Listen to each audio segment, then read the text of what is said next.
அனைவருக்கும் வணக்கம். என் பெயர் ஆ விண்ணரசி. நான் 12ஆம் வகுப்பு இ பிரிவில் பயின்று வரும் ஓர் மாணவி.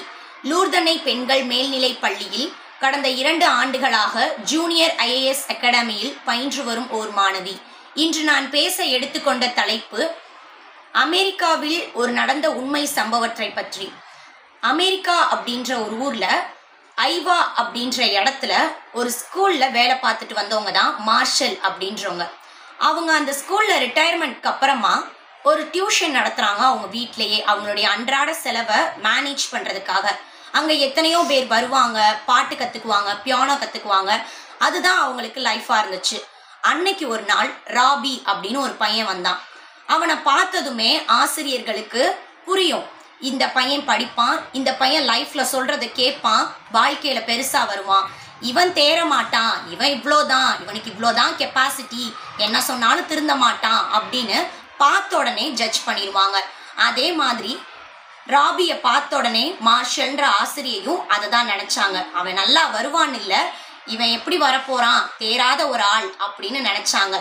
அவன் வந்தப்ப ரொம்ப அழுகையோட, கிளாஸுக்கே பிடிக்காம, இறுக்கமான ஒரு உடம்போட, பிடிக்காத ஒரு விஷயத்த செஞ்சா எப்படி இருக்குமோ அப்படி ஒரு நினைப்புல வந்தான். அந்த ஆசிரியரும் அவனுக்கு சொல்லி கொடுக்க விருப்பமே இல்லாம, வேற வழியே இல்லாம சொல்லி கொடுத்தாங்க. அவன் வரதோ அவங்களுக்கு சுத்தமா பிடிக்கல. ஆனாலும் அவனை ஏத்துக்கிட்டதுக்கான காரணம், அவங்க அம்மா ஒரு சிங்கிள் பேரண்ட், அவனுக்கு அப்பா இல்லை. அவங்க அம்மா ஹோட்டல்ல வேலை செஞ்சுதான் இவனை வளர்த்துக்கிட்டு வராங்க.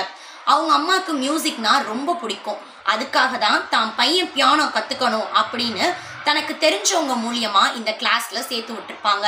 அதனால ஒரு சிங்கிள் பேரண்ட்டுடைய கஷ்டத்தை புரிஞ்சுக்கணுன்றதுக்காக அவனை வச்சுக்கிட்டு இருந்திருப்பாங்க. ஒரு நாள் ராபி லீவ் எடுத்திருப்பான். ஆசிரியருக்கோ சந்தோஷம்.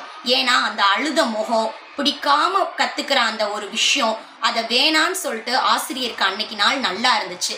ஆசிரியர் நினைச்சாங்க, சரி அவனுக்கு உடம்பு முடியல, நாளைக்கு நாளை கழிச்சுன்னு வந்துருவான் அப்படின்னு. ரொம்ப நாட்கள் போச்சு, வரவே இல்லை ராபி.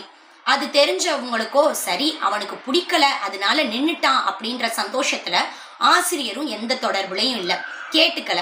அதுக்கப்புறமா ஒரு நாள் ஒரு இதழ்ல வெளியிடுறாங்க, அந்த பகுதியில இருக்கக்கூடிய எல்லா இசை ஆசிரியர்களுக்கும் அவங்க வழி நடத்தக்கூடிய அந்த மாணவர்களுக்கு ஒரு போட்டி நடக்கிறதா. அந்த போட்டி டிவி டெலிவிஷன்ஸ்ல லைவ்ல வருது அப்படின்றதையும் சொல்றாங்க. இதை கேட்ட மார்ஷலுக்கோ, அப்பாடா நம்ம ஸ்டூடெண்ட்ஸுக்குன்னு ஒரு இடம் கிடைக்க போகுது அப்படின்ற ஒரு பெரிய சந்தோஷத்துல அவங்க அங்க போய் எல்லா விஷயத்தையும் சொல்லிட்டு இன்ஃபர்மேஷன் கலெக்ட் பண்ணிட்டு வந்து தன்னுடைய மாணவர்கள்கிட்ட சொல்றாங்க. கடிதமாவும் எழுதுறாங்க, இதழ்லையும் விடுறாங்க. இதழ்ல அவங்க எழுதுனதை பார்த்த ராபிக்கோ சந்தோஷம். ஏன்னா தானும் அந்த இதுல கலந்துக்கணும் அப்படின்றதுக்காக. உடனே தாமதிக்காத ராபியோ ஆசிரியருக்கு உடனே தொலைபேசியில பேசுறான். மிஸ் ஹானர், நான் இந்த மாதிரி எனக்கு கொஞ்ச நாளைக்கு முன்னாடி லீவ் எடுத்திருந்தேன். பட் எனக்கு இப்போ வந்துட்டு அந்த ஸ்டேஜில் நான் பேசணும் அப்படின்ற ஒரு ஆசை இருக்கு, பாடணும் அப்படின்னு சொன்னான்.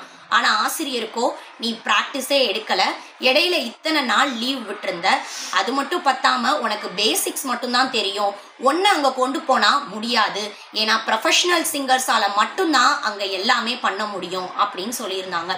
இவனுக்கோ ரொம்ப கஷ்டமாக போச்சு. தொலைபேசியில் ஆசிரியர்கிட்ட அவ்வளோ கெஞ்சுறான். ஆனால் ஆசிரியரோ எப்படியோ அவனை சமாதானப்படுத்தி முடியவே முடியாதுன்னு சொல்லி ஃபோனை வச்சுட்டாங்க. அடுத்த நாள் ராபி சாயங்காலம் ஆசிரியர் வீட்டுக்கே வந்துட்டான். வந்த உடனே ஆசிரியர் காலில் விழுகாத குறையா என்னை சேர்த்துக்கங்க, எங்கள் அம்மாவோட கனவு இது அப்படின்னு சொல்லி எவ்வளவோ கெஞ்சுறான்.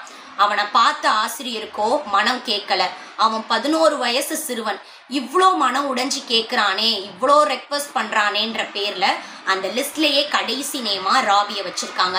அந்த நாட்களும் நெருங்குது, காம்படிஷனும் வருது. ஆனால் ஆசிரியருக்கோ பயம் தாங்கலை. இவன் வந்துடவே கூடாதுன்னு அவ்வளோ ப்ரேயர் பண்ணிட்டு போகிறாங்க.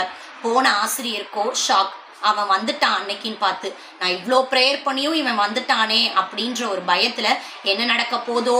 ஏன்னா அங்கனக்குள்ள எல்லா பாடகர்களுடைய டெலிவிஷன் ஷோஸ் லைவ்ல நடக்கிறது, இசை மேதைகள் வந்து அமர்றது, இப்படி எல்லாத்தோட சேர்த்து நண்பர்கள், உற்றார் உறவினர்கள், ஆசிரியர்கள்னு அந்த வளாகமே நிரம்பி வழிஞ்சிருந்தது. அவ்வளோ கூட்டத்தில் ராபி பேசிக்ஸ் கூட தெரியாதவன் எப்படி வாசிக்க போறான்னு அந்த டீச்சருக்கு ஒரே பயம்.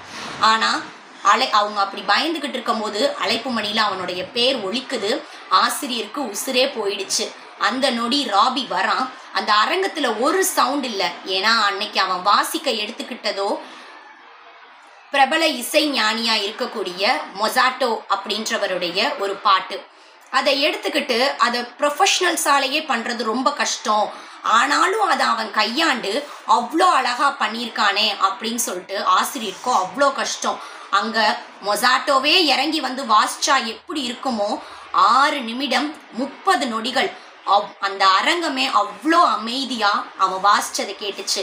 அவன் வாசிச்சு முடிக்கவும் அரங்கத்துல இருக்கக்கூடிய பெரியவங்க சின்னவங்கன்னு எல்லாரும் எழுந்து நின்று கை தட்டினாங்க.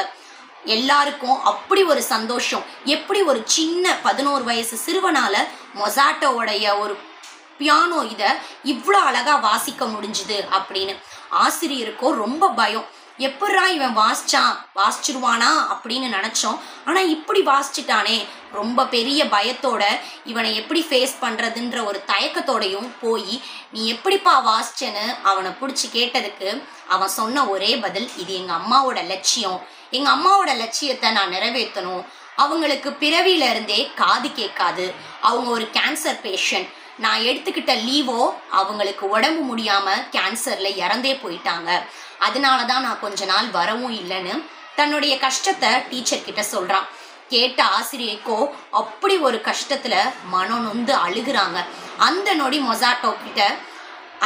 மொசாட்டோவோட பாட்டை யாராலையும் பாட முடியாது, நீ எப்படி கத்துக்கிட்ட, பேசிக்ஸே உனக்கு தெரியலையே, அப்ப நீ ஏன் என்கிட்ட பாடி காட்டல, என்கிட்ட நீ ஏன் வாசிக்கலன்னு கேட்டதுக்கு அவன் சொன்ன பதில், முன்னாடி எங்க அம்மா காது கேட்காது, நான் வாசிச்சா என்ன வாசிக்கலன்னா என்ன, அவங்களுக்கு எதுவுமே தெரியாது அப்படின்ற இதுல நான் கண்டுக்காம விட்டுட்டேன்.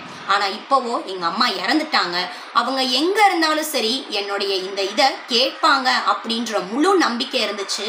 அந்த நம்பிக்கை தான் என்னை வாசிக்க வச்சுது, தேட வச்சுது, கத்துக்க வச்சுது, இப்ப எல்லார் முன்னாடியும் இந்த பாராட்டையும் வாங்க வச்சுது. இது எல்லாம் எங்க அம்மாவோட லட்சியத்துக்காக நான் எடுத்த ஒரு விஷயம்தான் அப்படின்னு எல்லாத்தையும் சொல்றான். கேட்ட ஆசிரியர் கண் கலங்கி, இனிமே உனக்கு நானே பாக்குறேன் அப்படின்னு சொல்லி அவன்கிட்ட அழுது நொந்துட்டு போறாங்க. இதை கேட்கும்போது எனக்கு மகாகவி பாரதியாருடைய ஒரு கவிதை தான் ஞாபகம் வந்துச்சு. தேடி சோறு நிதந்தென்று பல சின்னஞ்சிறு கதைகள் பேசி மனம் வாடி துன்பம் மிக உழன்று பிறர் வாட பல செயல்கள் செய்து நரை கூடி கிழ பருவமெய்தி கொடுங்கூற்றுக்கிறையன பின் மாயும் பல வேடிக்கை மனிதரை போலே நான் வீழ்வேன் என்று நினைத்தாயோ அப்படின்னது. ஆமா, நம்ம வீழ்வோம் அப்படின்றது எத்தனை பேர் நினைச்சாலும் நம்ம மட்டும் நினைக்கவே கூடாது. எந்த இடத்துல வீழ்ந்தோமோ அந்த இடத்துலயே எழுந்து நிக்கணும். ராபிக்கு அந்த டீச்சருக்கும் அப்படி ஒரு கனெக்ஷன் அதுக்கப்புறம். ஏன்னா ராபி வாசிச்சதோ அவ்வளோ பெரிய பாட்டு, தன்னால எப்படி இவ்வளோ இது முடியாது அப்படின்னு நினைச்ச அதே பையன்தான் தான் அம்மாவோட லட்சியத்துக்காக அதை செஞ்சு முடிச்சான். வாழ்க்கையில லட்சியம்ன்றது ரொம்ப முக்கியம். அந்த லட்சியத்தை நம்மளுடைய உயிராவும் மூச்சாவும் சுவாசிச்சு அதை நோக்கியே நம்ம பயணிக்கணும் என்று கூறி நன்றி கொள்கிறேன்.